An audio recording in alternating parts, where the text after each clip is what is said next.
نحمده ونصلي على رسوله الكريم اما بعد فاعوذ بالله من الشيطان الرجيم بسم الله الرحمن الرحيم محمد رسول الله والذين معه أشداء على الكفار رحماء بينهم وقال النبي صلى الله عليه وسلم اللهم أعز الإسلام بعمر ابن الخطاب أو بعمر ابن الهشام صدق الله مولانا العظيم وصدق رسوله النبي الكريم ونحن على ذلك لمن الشاهدين والشاكرين والحمد لله رب العالمین۔ آقا میرے صدیق بھی، آقا میرے فاروق بھی، آقا میرے صدیق بھی، آقا میرے فاروق بھی، ایک طرف مولا علی ایک طرف مولا عمر، ایک طرف مولا علی ایک طرف مولا عمر، امیر المؤمنین خلیفۃ المسلمین رسول اللہ صلی اللہ علیہ وسلم کے دوسرے جانشین، مراد پیغمبر، داماد حیدر کرار، فاتح روم و ایران، ناطق وحی، سیدنا فاروق اعظم رضی اللہ تعالی عنہ کی سیرت طیبہ پر چند باتیں عرض کروں گا۔ اللہ رب ذوالجلال سے دعا ہے کہ مجھے حق سچ بیان کرنے کی توفیق عطا فرمائے اور اس پر ہم سب کو عمل کرنے کی بھی توفیق عطا فرمائے۔ میرے دوستو، حضرت عمر بن خطاب رضی اللہ تعالی عنہ وہ جلیل القدر صحابی ہیں جن کو مراد رسول ہونے کا اعزاز حاصل ہے۔ سارے صحابہ آئے، عمر کو مانگا گیا، سب کو اسلام کی ضرورت تھی، اسلام کو عمر بن خطاب کی ضرورت تھی۔ سب کے سب وہ ہیں جنہوں نے اسلام کو قبول کیا۔ اسلام وہ ہے جس نے فاروق اعظم جیسے عظیم جرنیل کو قبول کیا ہے۔ میرے دوستو، فاروق اعظم اللہ کا بھی انتخاب ہے، رسول اللہ کا بھی انتخاب ہے۔ علماء نے لکھا ہے کہ عمر میں 3 حروف ہیں، عمر میں 3 حروف ہیں، عین، میم اور را۔ عمر کی عین سے علی ہے، عمر کی میم سے محمد الرسول اللہ صلی اللہ علیہ وسلم ہے، عمر کی را سے رب کائنات ہے۔ عمر علی کا انتخاب ہے، علی نے اپنی بیٹی عمر بن خطاب کے نکاح میں دی۔ عمر نبی کا انتخاب ہے، آمنہ کے در یتیم محمد الرسول اللہ صلی اللہ علیہ وسلم نے کعبے کی چوکھٹ کو پکڑ کر اسی فاروق اعظم کو مانگا تھا۔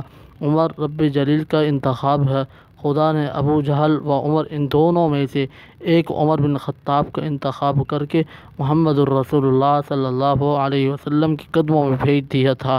جو شخص عمر کا منکر ہے وہ علی کا دشمن ہے، جو عمر کا منکر وہ محمد کا دشمن، جو عمر کا دشمن ہے وہ رب جلیل کا بھی دشمن ہے۔ میرے دوستو، سیدنا فاروق اعظم رضی اللہ تعالی عنہ میں اللہ کا انتخاب کے ناطے ہونے سے، اللہ کا انتخاب ہونے کے ناطے سے اللہ تبارک و تعالی نے اپنی صفات کا عطف فاروق اعظم پر ڈالا ہے۔ آسمان و زمین پر حکومت خدا کی ہے، فاروق اعظم نے بھی آسمان و زمین پر حکومت کی۔ اللہ عناصر اربع کے حکمران ہے، آگ، پانی، ہوا اور مٹی۔ فاروق اعظم رضی اللہ تعالی عنہ نے بھی عناصر اربع پر حکومت کی۔ فاروق اعظم رضی اللہ تعالی عنہ کے درے کو زمین نے قبول کیا، فاروق اعظم کی آواز کو ہوائیں لے کر چلی ہیں، فاروق اعظم کے پیغام کو ہوا کئی ہزار دور لے گئی۔ فاروق اعظم رضی اللہ تعالی عنہ کے درے کی للکار کو اور اس درے کی ضرب کو زلزلے نے قبول کیا۔ فاروق اعظم رضی اللہ تعالی عنہ کے خط کو دریاؤں نے قبول کیا۔ فاروق اعظم رضی اللہ تعالی عنہ وہ شخص ہیں جس کو اللہ نے یہ طاقت اور جرأت عطا کی تھی کہ آتی ہوئی آگ کی طرف اگر فاروق اعظم نے اپنا کپڑا بھیجا ہے تو 1500 سال گزر چکے، پھر مدینہ کے پہاڑوں سے آگ نکلنے کی جرأت نہیں ہوئی۔ فاروق اعظم وہ جرنیل ہیں جس کو خدا نے یہ عظمت عطا کی۔ قرآن پاک میں 22 یا 27 مقامات ایسے ہیں جو کچھ عمر زمین پر بولتے تھے، آسمان سے قرآن بن کر اترتا تھا۔ فاروق اعظم کی رائے کے مطابق اللہ کا کلام آتا تھا۔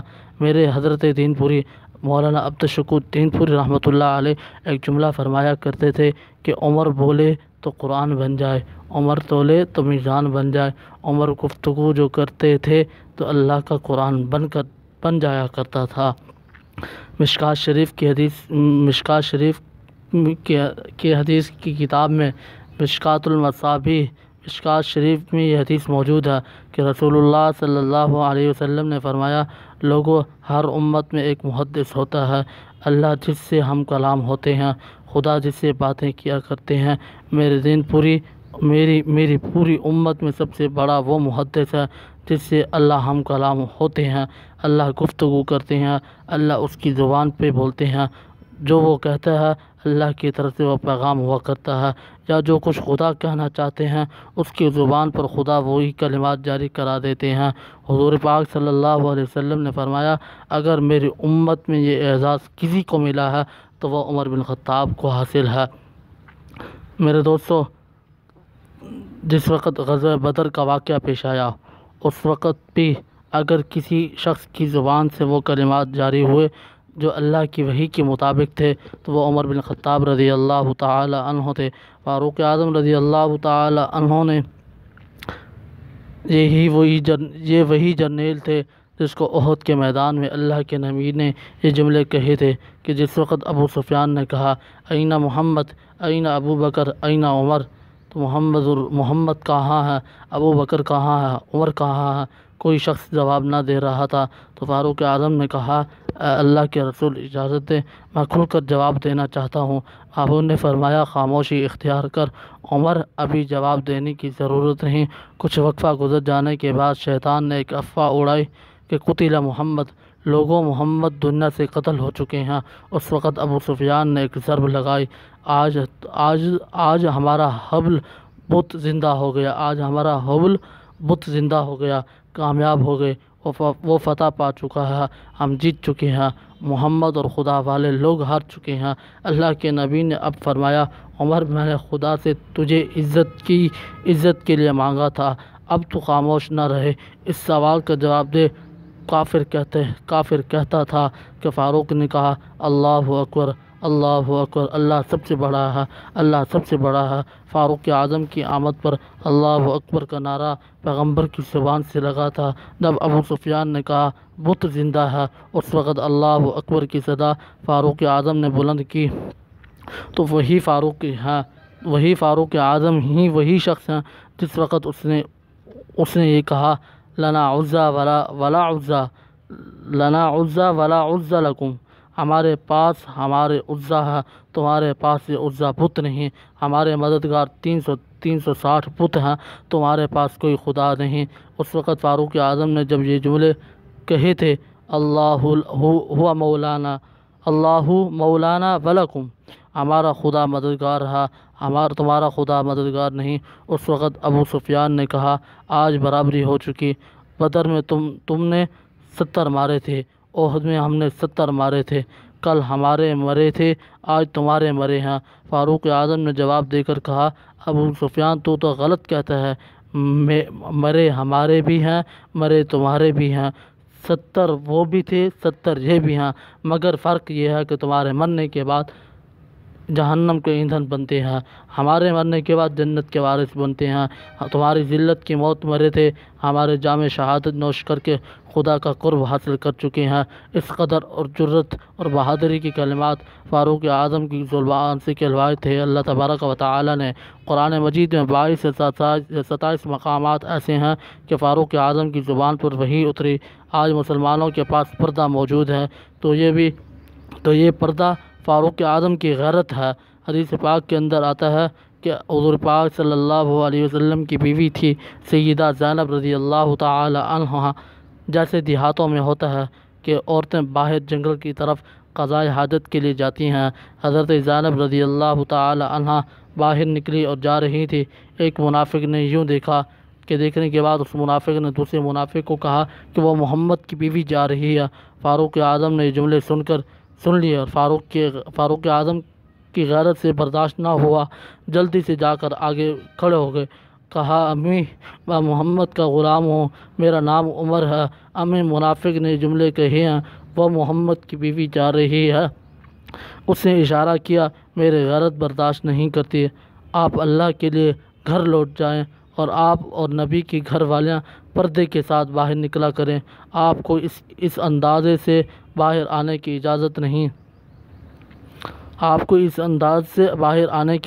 نہیں۔ آپ تشریف لے جائیں۔ جیسے بی بی واپس آئی، عمر کی غیرت کی وجہ سے آنکھوں میں آنسو بھر آئے۔ آسمان کی طرف عمر نے نگاہ اٹھائی۔ ابھی عمر کی نگاہ زمین پر نہیں آئی تھی کہ اللہ نے ایک قرآن بنا کر بھیجا۔ اے محبوب پیغمبر صلی اللہ علیہ وسلم، یا ایھا النبی قل لازواجک و بناتک و نساء المؤمنین، اپنی عورتوں سے کہیں اور اپنی بیٹیوں کو کہیں کہ مومنوں کی عورتوں کو کہہ دیجئے کہ آج کے بعد یہ پردہ اوڑھ کر باہر نکلا کریں۔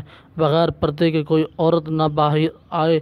اگر ملت اسلامیہ کو پردہ ملا ہے تو مسلمان بیٹی کو پردہ ملا ہے، مسلمان بیوی کو پردہ ملا ہے، مسلمان خاتون کو پردہ ملا ہے، مسلمان بہن اور ماں کو پردہ ملا ہے تو یہ فاروق اعظم کی غیرت کی وجہ سے ملا ہے۔ مسلمانوں، آج جس کے سینے میں فاروق کی محبت نہیں، خدا نے اس کے سینے سے غیرت بھی چھین لی ہے۔ ان بے غیرتوں کے پاس وہ پردہ آپ کو نظر نہیں آئے گا۔ وہ پردہ ملا ہے تو فاروق اعظم کی غیرت کی وجہ سے ملا ہے۔ تو میرے دوستو، ایک اور موقع پر حضرت حضور پاک صلی اللہ علیہ وسلم نے صحابہ سے کہا کہ لوگوں کو نماز پر بلانے کا کوئی طریقہ استعمال کیا جائے۔ لوگوں کو نماز پر بلانے کا کوئی طریقہ استعمال کیا جائے کہ لوگ عبادت کے لیے آیا کریں۔ ایک صحابی نے کہا، اے اللہ کے رسول، آگ جلایا کریں۔ جب آگ روشن ہوگی تو لوگ سمجھیں گے کہ اب عبادت کا وقت ہے، لوگ مسجد میں آ جایا کریں گے۔ حضور نے کہا، یہ کوئی طریقہ نہیں۔ جب بھی کوئی گھر میں آگ جلائے گا، لوگ اس کو عبادت کا اندازہ سمجھیں گے۔ ایک صحابی نے کہا، اے اللہ کے رسول، لکڑی پر لکڑی ماری جائے۔ حضور نے فرمایا، یہ تو کوئی طریقہ نہیں۔ جب کوئی آدمی لکڑی پر لکڑی مارے گا یا کوئی شخص کسی چیز کو جھاڑنے لگے تو لوگ کہیں گے شاید نماز کا وقت ہو گیا، مختلف تجویزیں آئیں۔ سب صحابہ خاموش ہو گئے۔ فاروق اعظم رضی اللہ تعالی عنہ رات کو سوئے ہوئے تھے۔ عمر کہتے ہیں، میں نے خواب میں دیکھا، صبح اٹھ کر حضور کے دربار میں آئے، کہا، اے اللہ کے رسول، رات کو میں نے خواب میں دیکھا کہ آسمانوں پہ خوبصورت فرشتہ دیکھا، بڑا حسین، بڑا نورانی شکل والا۔ وہ جملہ یہ کہتا تھا، اللہ اکبر، اللہ اکبر، اشہد ان لا الہ الا اللہ، اشہد ان محمد رسول اللہ، حی علی الصلاۃ، حی علی الفلاح، اللہ اکبر، لا الہ الا اللہ۔ اللہ کے پیغمبر نے فرمایا، بلال کہا، جی محبوب رب ذوالجلال۔ فرمایا، جلدی کر عمر سے یہ کلمات یاد کر لے، یہ عمر کی زبان کے کلمے اللہ کی طرف سے سعید ہے۔ جو اذان تمہیں عمر سنا رہا ہے، یہی اذان کعبے میں ہوگی، یہی اذان مسجد نبوی میں ہوگی، یہی اذان مسلمانوں کی مساجد اور مراکز میں ہوگی۔ آج سے جب تک اللہ اکبر کی صدائیں بلند ہوتی رہیں گی، عمر کی یاد تازہ ہوتی رہے گی۔ پھر مجھے ایک جملہ کہنے دو، جو عمر کا دشمن ہے نہ اس کے پاس فاروق والی غیرت نظر آئے گی، جو عمر کا دشمن ہے نہ اس کے پاس فاروق والی اذان ہوگی۔ یہ اذان ملی تو فاروق کی وجہ سے ملی۔ میرے دوستو، اللہ تبارک و تعالی سے دعا ہے کہ مجھے اور آپ سب کو حضرت عمر رضی اللہ تعالی عنہ کے نقش قدم پر چلنے کی توفیق عطا فرمائے۔ وآخر دعوانا ان الحمد للہ رب العالمین۔